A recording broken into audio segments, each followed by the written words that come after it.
তিনটি এমন স্কিলস যেটা কলেজ অর ইউনিভার্সিটি আমাদের শেখাবে না, কিন্তু স্টুডেন্ট লাইফে আমাদের নিজেদের টাইম বের করে শিখে ফেলা উচিত। এর মধ্যে প্রথম স্কিলটি হচ্ছে মানি ম্যানেজমেন্ট। पैसा ही पैसा होगा। ইউনিভার্সিটি লাইফে আমরা অনেকেই টিউশন, ফ্রিল্যান্সিং অথবা পার্ট টাইম জব করে টাকা ইনকাম করব।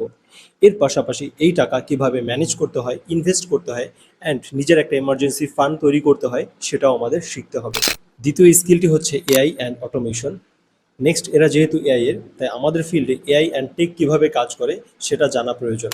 এর পাশাপাশি বিভিন্ন এআই টুলস ব্যবহার করে কিভাবে নিজের প্রোডাক্টিভিটি আরও বাড়ানো যায় সেটাও শিখতে হবে। আর লাস্ট তৃতীয় স্কিলটি হচ্ছে কন্টেন্ট ক্রিয়েশন। কন্টেন্ট ক্রিয়েশন মানে যে তোমাকে ইউটিউবার হতে হবে বিষয়টা এমন না। তোমার যে বিষয়ে নলেজ অ্যান্ড স্কিলস আছে সেগুলো সোশ্যাল মিডিয়ার মাধ্যমে শেয়ার করতে পারো through content writing or making video, যেটা তোমার জন্য কমফোর্টেবল মনে হয়। এতে ওই ফিল্ডে তোমার নলেজ আরও ইনক্রিজ হবে, প্লাস তোমার একটা সোশ্যাল প্রেজেন্স তৈরি হবে, which you can add you resume letter. দেখা হবে পরবর্তী কোনো ভিডিওতে। Till then keep learning and keep growing.